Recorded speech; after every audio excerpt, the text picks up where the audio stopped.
Go ahead and introduce yourself, who you help, and what you do. Hey, I'm Temperance. I am a holistic empowerment coach, and I help soul led creatives and witches embrace their magic, love their life, and build their legacy. So, how did you get into doing that? So, my road has been a little bit topsy turvy. I started as a priestess in a local San Francisco Bay Area coven. I grew in the leadership community there, helping everyday witches in our local community with ritual and integrating some spiritual lessons that they were going through.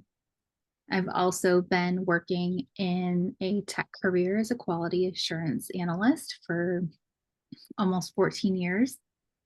And my coaching practice has evolved from the blends of those worlds of really enabling people to tap into their power and their gifts while also using the business strategy that I've learned in real life business, or all business is real life business, but in this more standard corporate sense of how business practices run. And so now I'm getting to unlock people's visions for bigger and better projects. Sounds pretty amazing that you're able to combine like those different worlds. Yeah, it's not often that you see tech and witchcraft sort of combining, but I'm a unique person. You'd be surprised. I've known a lot of people who are into both. So, have you invested in yourself in terms of networking group coaching or masterminds?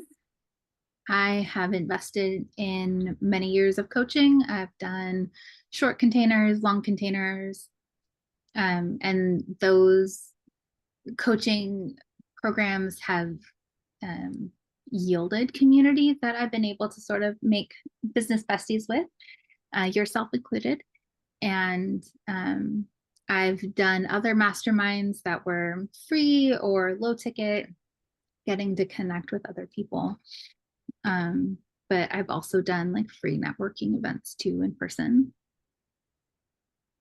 Sounds like you've done quite a bit there. Yeah.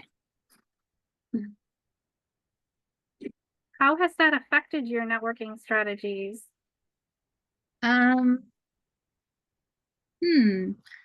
I'd say like the in the coaching containers, it's the networking is different. It comes from a different place because I want to be collaborative with the other people in the program. So I'm using those connections more in terms of how we can help each other grow. Whereas in some of, I guess, the more free stuff that I've done, it's been, hey, here's what I do, here's where I come from, coming from a world that we're not already a part of. So like um here in Portland, Oregon, there's like 5 different networking groups that we've got for different levels of things. And I've been able to connect there with actual people who live in my neighborhood more or less. And how I'm networking in those groups is a lot different than how I would be with the coaching stuff, because the coaching stuff aligns with my spiritual practice, whereas my local groups not exactly openly spiritual or witchy. Yeah. And how has the way you network changed over time? I'm definitely much more open about meeting new people. When I first came into the online coaching world, I was very big on the ew, people are gross. I liked helping them, but also did not like being around them very much.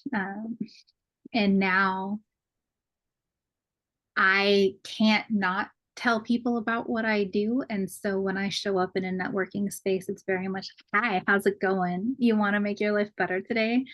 So I'm definitely more leaned in. I'm more vibrant. I'm more magnetic in my own skin, it feels like. Would you say you're more introverted or extroverted? And how does that affect your networking strategies? I'm definitely much more introverted. There is a cap on my energy in any given day. And so I try to be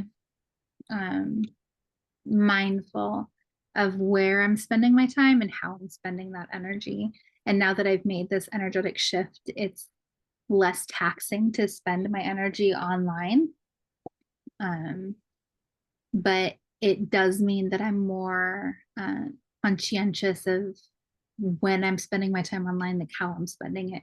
I'm not just opening my phone and scrolly. What can I do here today? It's no, I'm going to go into Facebook and I'm going to go to these groups and I'm going to talk about this thing and then see what conversations come from it. But otherwise, that's the boundary on my energy and I move on.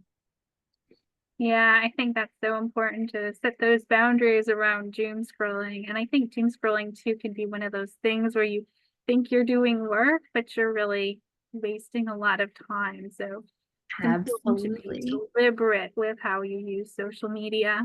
Mm-hmm. Do you prefer networking in groups or having more one-to-one conversations?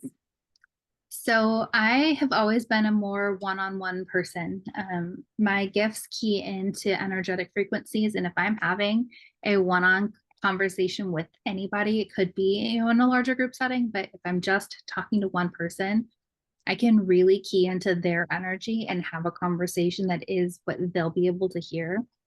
In a wider group setting, I guess I'm still uneasy about it. And, it's like getting up on stage and you've got an entire audience and one message. And so you have to be much more clued in to what you're specifically talking about in those moments.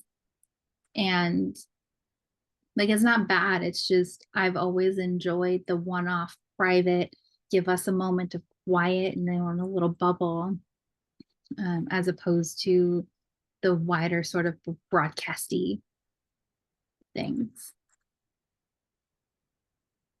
Would you say getting comfortable being uncomfortable is part of the entrepreneur skill set? Absolutely. There is so much that stretches a comfort zone on the entrepreneurial journey that if you are unwilling to be uncomfortable for even 5 minutes, it's not going to help you get anywhere. Being comfortable is nice and all. It's nice for when you need to rest, to recharge, to really get your battery in a state where you can start another day freshly. But staying in your PJs, curled up in your pillow fort, doesn't actually get you clients. Um, Coming off a week and change of bed rest myself, like I fully can attest. I spent a couple of days, like 3 or 4 days solid. Nope, I am horizontal. I'm watching a TV show. I am just nourishing my body because it's been begging for months for nourishment. And then I hit the point of, okay, I'm done with that. I still can't get up, but I can do other things. Um, and it was uncomfortable. Like my arms hurt from holding them up, from a horizontal position. Um, and also stretchy in that here I am in physical bodily pain, but able to push into the mentality of, but no, I'm going to help people. I'm going to empower people to grow and to expand. And it, I don't know, I guess made the pain go away in a sense. Like I wasn't focused on it. Like it was sure it was there, it was a layer, but it was way underneath everything else.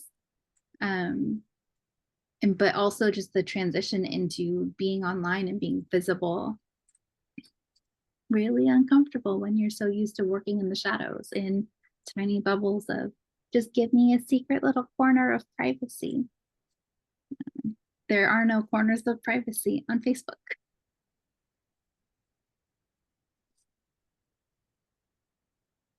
How do you feel about direct messages on Facebook? Love them or hate them?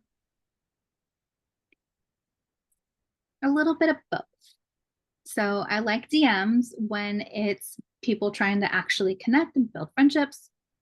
We're on Facebook for that connection piece. I am not a fan of all of the cold DM strategies that are out there that people keep showing up with a, hey, we connected, buy my thing. But it's not against the person. It's just it taps into my energy in a way that I don't like. And I'm having to shift my relationship to when I receive those messages of, all right, cool person, you're amazing. And not today, thank you. Um, so Did you used to respond to a lot of those, or how did you handle them? so cold DMs, some days, if I was having a day, it would be kind of a snarky response in return because I really didn't appreciate it. Some days I left them on read. Some days I had something nice to say back of, maybe a different strategy would be more fruitful for getting clients. Um, and now it's just simply, I see what you're doing out there and I wish you luck on your own journey. It's not going to include me though.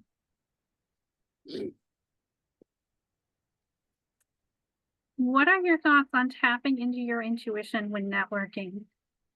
Oh, absolutely will not do anything without it. Like intuition is such an ingrained piece of who I am in this world, how I'm helping people in this world, that it would be a disservice to not use my intuition when trying to network.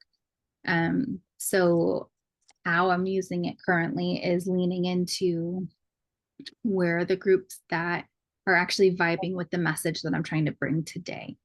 Where is the person who's going to be most receptive to what I have to say today? And sometimes it's in a witchy group, and sometimes it's in a business group, and sometimes it's literally in the crafting group. But leaning into where I'm feeling the pull has always yielded the most visibility in terms of reactions on my or on my posting, and just like the activity that I see generally after I make that post. How is being a witch played into the way that you network and the groups you choose to network in? More hanging out in the closet or being fully open? So I have been a fully open witch for upwards of 20 years now. I know, having worked in an environment where being an open witch was not exactly a thing that we did, I still didn't shy away from it. So, like, I wasn't broadcasting, hey, witch here, but I was definitely not secretive about the fact that I was a witch. So, if it came up in conversation, cool. Um, because I had all of that experience before I came to the online world, I'm able to show up online as like, no, I'm a witch and that's what you're going to get. Though I'm learning to sort of tailor and craft my message. So if I'm not in a very specific witchy or spiritual space, I'm highlighting that it's a thing that I offer because I do believe that us witches are everywhere. It's not like the primary neon lights of my message. But because I know that there are so many women mostly, but people living as a witch in their day-to-day life, whether they're a grocery person or a retail clerk or your IT maintenance guy, like we're there. We're just maybe not psychic reader here. Um, and I want to make sure that people know that they're safe to be visible in that sort of mundane kind of a way. And if I start with that, then it makes it better for them to connect or easier. Yeah, because they already have something in common with you and then they feel comfortable sharing that side of themselves. Yeah. How have you set time boundaries so that you can allocate the right amount of time to networking and still have time for your family and other things? So my family happens to be on a pretty even schedule right now. Kids are home 3:30, husband is home 4 o'clock. So until about 3:30, I get to focus on my whole day. And then after that point where I'm shifting into dinner mode, we're shifting into family time. If I come back to my computer or my phone, then I'm doing easy connective work or research mostly in my business, but very little. I give my family very little opportunity to run into work time. because I would rather prioritize the family time because that's what we have right now. High school is going to end in a couple short years, and I want to make sure that I'm using the time that I have with my kids as valuably as I can for them and their sake. Yeah, that totally makes sense. Mm. Any closing remarks or things that you want to add? Uh, so one of the shifts that I've been making this year is really tapping into the energetics that go beyond the surface level. Really working on neurosomatics and calming the nervous system before trying to post, before trying to explain anything online. And that shift has been making such a difference, such a difference, so much so that I joined a Kundalini training program. So soon I'll be able to offer Kundalini um, prescriptions. It's really not a great way to say that, but also like we use kriyas as a way to change the body frequency in a moment. And there are ways of using that for long-term benefits, not just in the moment right now fix. And I'm really looking forward to being able to offer that body piece to my clients because so much of what I offer currently is spiritually, relationships, mental health. I touch on some body positivity, but don't have a lot in personal experience to offer people in full embodiment of what they're trying to bring to life. So I'm looking forward to what's coming down the road for my programs. Yeah. That sounds amazing that you're doing additional training and stuff as well. Mm-hmm.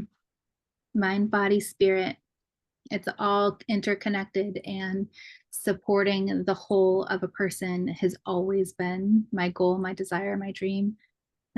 Because separation is the illusion. We are who we are every day from when we wake up to when we go to bed, no matter what we're doing in the time in between.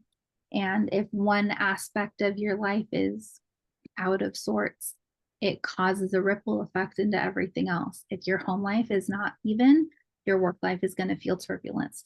If your work life is turbulent, your home life is turbulent. And that is something that has become more and more and more clear with every passing day as an entrepreneur. Like I didn't notice that as just a regular working mom. But diving into entrepreneur land, like, no, everything is interconnected. And that one stoplight, it might seem like just one stoplight, but honestly, that moment is impactful on the entire rest of your day if you allow it to be. So really bringing in the holistic frame back to mind. Thank you so much. Was there anything else? Not that comes to mind right now. Thank you. Thank you so much.